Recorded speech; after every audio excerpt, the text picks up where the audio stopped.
Hello, everyone. I'm Greg Giglio, a principal at Homestead High School, and this is our weekly video message for September 24th, 2021. And as promised, I have Shay Bellamy, our new college and career advisor, is our guest star today. So wanted to start off. So Shay, would you mind just introducing yourself to those folks who've never met you before? Hi, I'm Miss Shay or Miss Bellamy. I am the college and career advisor here at HSS. I am new to this position and to the school district. And yeah, happy to be here. Excellent. So for those people who may or may not know what a college and career advisor is, can you kind of give us a little idea of what it is you do here? So a college and career advisor is someone who helps students explore their career options, explore their college preparations, explore their college options even. We're here to help guide students in finding something to do after they're an adult. If that's the military, if that's college, if that is just, a trade, we're here to help them figure it out, discover it, and do that. Excellent. And you're located right there in the College and Career Center, which is in the new building, and you can see all the pennants and the stuff behind you. So very excited to be using the new room finally and getting kids in there, because when we opened up the building, it was during pandemic. So we didn't get anybody in there, but now it's nice to see people in there. So I'm glad you're getting good use of it. What are some things though that parents and or students should be looking out for, those ones who are maybe applying for college or just thinking about college or work or whatever? What's coming up? So currently we are in like the college rush. The next deadline for regular decision for a regular deadline for HSS for college applications is October 27th. I just wanted to make sure I had it right. October 27th. So we are helping students prepare their college applications, helping them get their brag sheets in. Parents, you should be doing your parent questionnaires and Naviance. Just trying to assist everyone in getting things prepared for that date. We also have a virtual college tour for the CSUs and UCs coming up starting October 2nd. This is for students only though. For them to kind of go and talk to the reps of the schools and kind of get a little vibe of how the school works, and also just like student life and what the school is looking for and requiring. So that, be on the lookout for that. It is posted on Schoology as well as on the Homestead website. So while we're talking, I'm gonna pull up our website so people can sort of see that information. Maybe you can talk us through a little bit here, but this is when you go to our website, if you go to the guidance and student support page, you'll see that there's a college and career planning section. Come down to the College and Career Center, right, which is where we are. And then you wanted me to click on the Virtual College and Career Center, correct? Yeah, click on the Virtual College and Career Center. Here's our homepage where you can scan our QR code and book an appointment with me, or students can do the same. Usually I have the students going through this to book an appointment with me. I have drop-in hours Monday through Friday for them to just come in and ask quick questions. On the left-hand side, there are different tabs for each class that we're in and what resources they can use. I also have a parent resource at the bottom. That kind of, I try to update and let you guys know what was going on or what's going on, and post different slides or different activities that are going on. If you scroll up a little bit, we just finished the financial aid one. And I try to just keep you guys updated on things that are going on, or things that we are preparing for different activities and events. Great. And so again, if people need to get a hold of you, they can email you. That's a really easy way, right? And so your name is spelled Shay, SHAY_Bellamy at fuhsd.org. Or they could go to the website here, and is the QR code for students or for parents or for both? Or Well, the QR code is usually for the students. That's probably, if a parent needs to just email me, that would be amazing. Because I feel like that's an easier avenue, especially if it's just for a question. But if they want an actual appointment, then yes, they can go through the QR code as well. Excellent. Well, again, thank you for being our guest star this week. And again, I apologize for canceling on us last week, and glad we got you here, because you were actually requested on the survey. There were lots of people saying, I'd like to see and meet Miss Bellamy. So glad we got you. Thank you. It's so lovely to meet everyone. Thank you for all the work you do. And I'm going to let you get back to helping those students, because that pressure is starting to ramp up for some folks. So it's so exciting. Exactly. All right. Well, thank you. We'll see you later. And I'm going to get going with the rest of my presentation now. So I'm going to share my screen here. I'm going to get over to the presentation. I'm on the very last thing. Let me escape out of there a second. You can tell we're doing this live because I've messed up twice now. Here we go. So this is the weekly video message for, as I said, September 24th, 2021. A couple of the shout outs today were for Mr. Nicholas Neese. He's one of our social studies teachers. He teaches world history and government civics. And the quote, direct quote from the survey was, "He is very neat and cool." I would agree with that.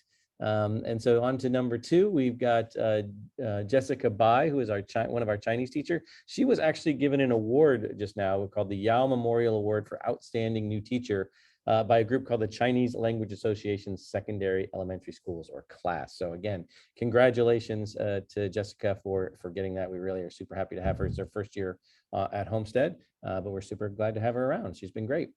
And then this is a direct quote. This isn't my quote, but a quote from the survey. Says, "My kids' favorite teachers are Byron Lee in business, Nilu Vakili in math, Natalie Della Santina in science, and Jessica Wakefield also in science. They all deserve recognition." So again, thank you for sending those in. And in the future, if you want to do a shout out or a recognition, you can shout out to staff, you can shout out to students, you can shout out to parents. So we try to involve the whole community here. So if somebody who's done some good work, who deserves a little recognition, please feel free to put those in there, and I will shout them out at our time here. Again, as I said last time, I'm trying to up my PowerPoint game, so trying a little different color scheme here. Hopefully this isn't too obnoxious of a color, but I thought it was a nice, refreshing change. Going on to our questions and concerns here. So what will school dances like homecoming look like? So at this point, we're not holding any school dances. That's because we're still trying to figure some things out here, but so there is no homecoming dance, but there will be a homecoming celebration. That's on that Friday from 4:30 to 6 after the parade. So again, there's a lot of fun stuff still going on. We're going to do the parade, come back, kids come back to campus, and there'll be this thing for students only, where there'll be food, there'll be some games, there'll be some student performances and music. So not a dance. That's still not really in a great safe area, so we're not ready to do that one yet. But again, so homecoming is going to look like that. We are looking at revising our winter formal. We actually just discussed as a district whether we would be holding winter formals. It sounds like we will be now, but there are some hoops we have to jump through. There are some places that might require vaccination, and again, this would be the facility that we're renting, not us. But again, I can't remember whether that's going to be ours or not. There's a bunch of different ones in the district, so we're looking at all those, but we may be looking at some different kinds of activities than your traditional dancing. That again kind of violates some of those social distancing and safety things that we've been trying to work so hard on. So I don't think you're going to see it as a traditional formal, but we're working on that right now. There'll be more details coming out. That's usually right at the end of the first semester. Fortunately, proms and balls are second semester, so we are holding out that by then we might have some changes for some traditional dances or more traditional types of proms and balls, but we'll just have to kind of wait and see. But our hope is, again, that we keep moving forward and doing all these events. This was a rather long one, so I've kind of shortened it. There was more to it than this, but basically the concern was a parent said, "My student asked for help in class, and after a couple classes, I think was in tutorial, the teacher called him or her needy. So what should we do?" And I would consider this more of in the nature of a complaint. So this something that should definitely be directly addressed with the teacher and to try and change it. Now, whether the teacher was trying to be funny and make a joke, obviously it didn't go across that way to you or your student. But was there some miscommunication? Was there something going on? So again, this would be something I'd like to try and clear up. So if you were the parent who sent this, or if something like this kind of happens to you, please send me some specific information and say, I didn't get anything other than the type of class it was. So I don't know what teacher it was. I don't know who the student is. Those are the kind of things I would follow up on and try to investigate to see what happened, and then see if there's a way we can correct or repair that relationship. The student also has the right to directly address that with the teacher, but I understand that might be a little bit difficult. Some of our upperclassmen may have a better, touch with sitting down with teachers and saying, "Hey, that exchange really kind of hurt my feelings," or I want to talk a little bit more about that. That might be harder for some of our younger students. So again, sometimes we ask our students, go talk to a counselor or one of our school-based therapists, and we can definitely try to help you in that regard. Maybe they can help coach you, and maybe they even be there when you make those requests. And ultimately, a parent can also try and raise the concern with the teacher and try and ask what goes on. Again, just as a word of advice, sometimes we get a little emotional when we think something is going on between a teacher and a student. And if you come in really hot and heavy, it may not go so well. So again, asking some questions, trying to figure out what happened, because there's always two sides to every story. But again, in this particular case, like I said, this would be something I really want to see directly addressed, because I could see how it would be harmful to the relationship. And it's something that we want to definitely, fix and repair. Now, next question. So how many COVID cases are there? Last week we said 5, and as just of right now, earlier yesterday, actually, we got our 6th result. We're in the process of getting all that information out right now. So I don't think we've sent the email out to the entire student body and families, but we have started to do our close contacts. When we do this antigen testing, we sometimes get some false positives. So if we do get a positive from the antigen or the rapid testing, we send them back for a PCR test. So there's a couple kids and staff members that have gotten these, and we're waiting to hear whether they are actually confirmed with the PCR test. But again, across the district, what I've seen is 20 students total and 2 staff. Now that number will bump up if nobody else had any cases across the district to 21, because we just had our 6th. And so again, if you're looking for that COVID dashboard, which I keep referring to, again, here's a screenshot of our district website. I go up to the quick links and I type in COVID dashboard. You can bookmark this on your page if you wanted to, but again, you'll see by week how many of them have been, how many students, how many staffs, were close contacts identified, was county health identified. And again, these should definitely be answered as yes all the way through there. So again, we're waiting for our next set of things. So this was a good week, September 13th. Before this, there were none anywhere. So we've had a couple each time. And then again, I can say we did not keep that perfect streak going, because we had one here at Homestead. Going on with some of the COVID stuff, there were some questions about the quarantine protocols for vaccinated and unvaccinated individuals. So I'm going to try and give that one another run through. Once someone, a staff member or a student, has been identified as a close contact, vaccinated, according to the county protocols, vaccinated individuals do not need to quarantine if they are not feeling any symptoms. Now, again, that makes some people concerned sometimes, because a vaccinated person can be asymptomatic and be positive. But again, according to the protocols, they do not have to quarantine unless they're not feeling well, or unless they've tested and it says that they are positive. Unvaccinated individuals, though, must quarantine. And again, this is one of those protocol parts, unless they can provide a negative test result. So again, we send the kids off to testing. If it comes back negative, they come back to class and they do their thing. If there is a positive, again, we give them a PCR test, the more reliable one, and then we ask them to stay home until that PCR test result comes back. If it comes back negative, they come back to class. If it's positive, then that starts the part of the quarantining. So if anybody, whether they're vaccinated or unvaccinated, is feeling or experiencing some of the symptoms, they should be staying home and testing. Again, that's just, common sense that, we don't wait for us to tell you to go home. You should just go home and test. Individuals who have previously had COVID could be eligible for returning if they are not showing symptoms. So if you're a close contact, you've already had COVID, and they say, hey, I'm not vaccinated, but I have the antibodies. There is a discussion that we would have with the district office about whether, what kind of testing we need or that kind of thing. But if you're not showing symptoms, you could possibly return back to quarantine, from quarantine status. Again, we are definitely, you're not required to give us your vaccination status, but it is helpful when we do our close contacts, because again, we can more quickly focus on the folks who are unvaccinated, but we do get information to everybody. But there is a form that we've sent out. You can email Tricia Goulet, and again, that's Tricia_Goulet at fuhsd.org for a link to that form, and she would be happy to send that to you, and you would be able to send us your vaccination status. That would for your students, not for you. I did put this whole one in here because I kind of wanted to capture the whole question or concern. So masks should not be mandated outside of school when it is not required in all other public settings. It should be optional. Why do public schools set separate rules than the rest of society without parent approval? Well, we do have the authority to be more restrictive than the mandates. We don't do it often, but there are times where we might say we feel that this is a better choice, or the data might show that, or science just shows it. What we are seeing is that, yeah, we have a very small number of kids and staff that are being coming up as positive. Again, even 22 might sound like a lot, but we're talking about nearly 11,000 students and nearly 1,000 adults.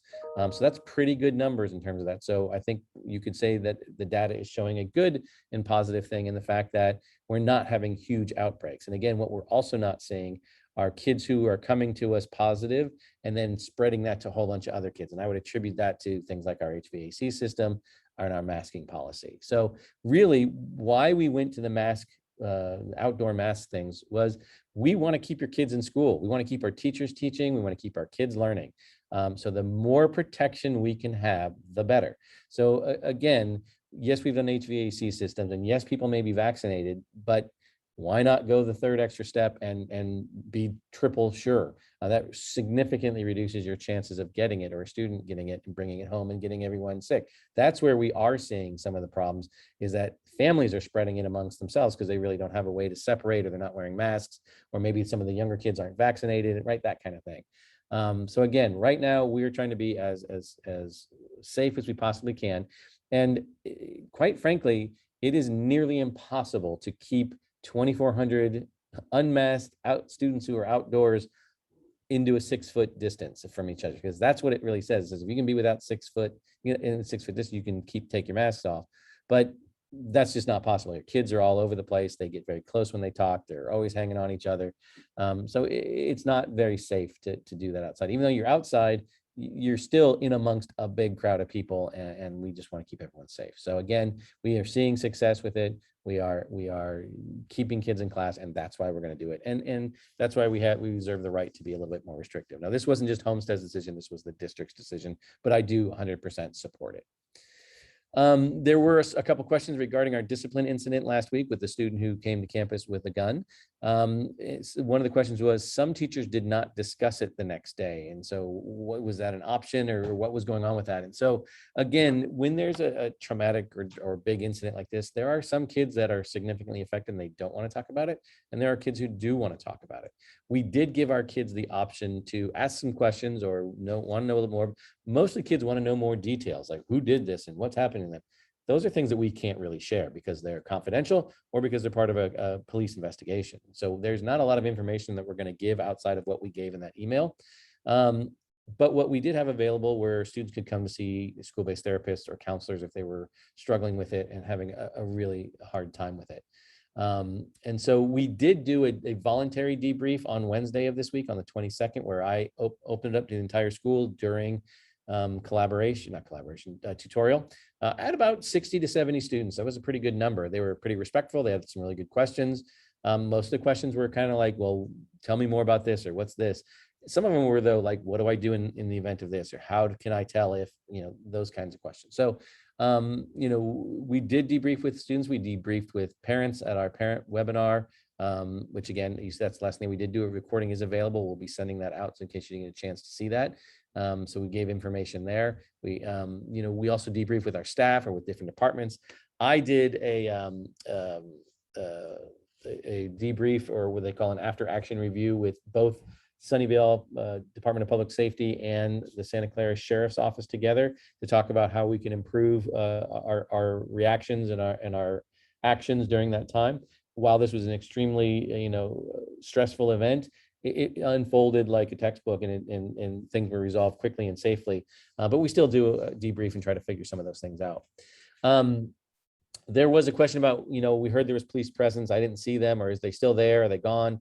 We did ask police to be available the next day. They weren't like posted in the middle of the quad for everyone to see them. They were in and around campus. Sometimes they were driving around campus. Sometimes they were on campus. They were different places. So it's possible that you didn't see them while they were here, but they were definitely around. We only did it really for that day, but even from the day of the incident on, we do not have any information or concerns that this is an ongoing issue or an ongoing problem that we need to be on high alert for. We're always on alert for any kind of activity that would be unsafe for our campus. But again, in regards to this particular incident, we feel it's been resolved, and it's been resolved effectively. And we are moving forward. That doesn't mean we're not going to be safe. We're going to let our guard down. We're still going to be doing those things that we have done and all Wanted to send out a piece of information to parents. I don't know if you are into TikTok or not. I have loved it since the shelter in place around here. It's been a fun little distractor.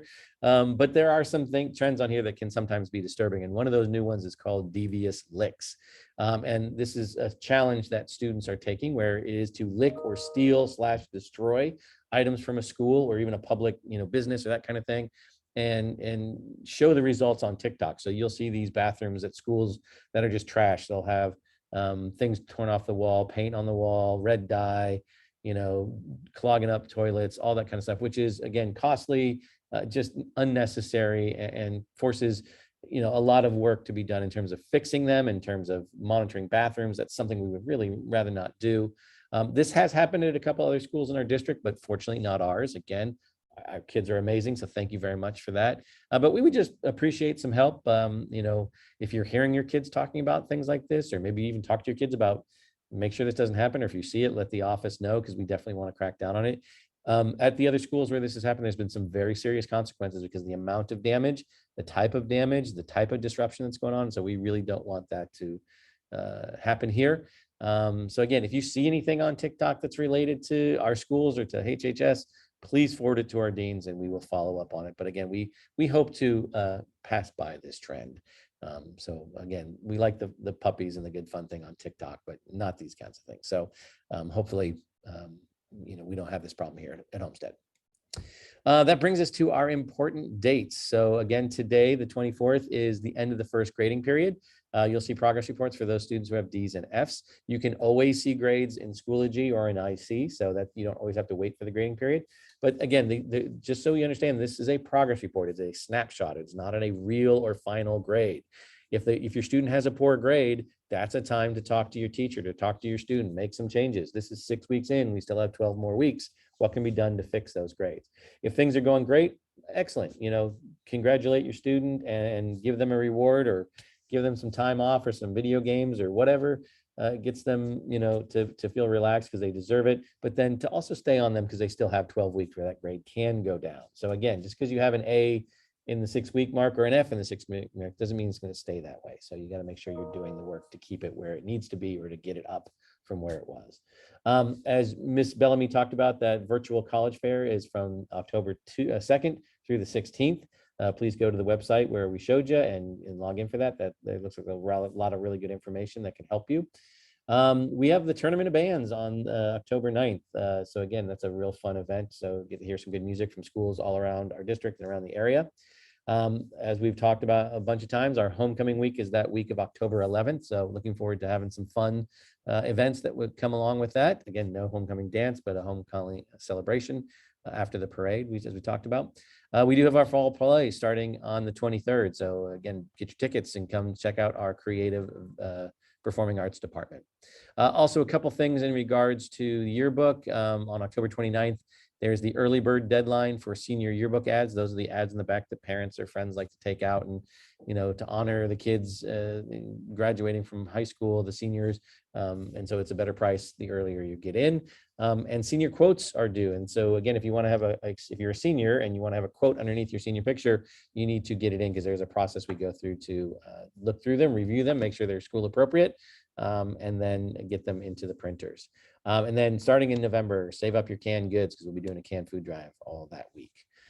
So again, I hope you enjoyed the new color scheme on there. We may do something different last time. I hope you enjoyed getting to meet Miss Shay Bellamy, our new college and career counselor, and that you take advantage of some of the resources that she has for you. Again, thank you for sticking with us.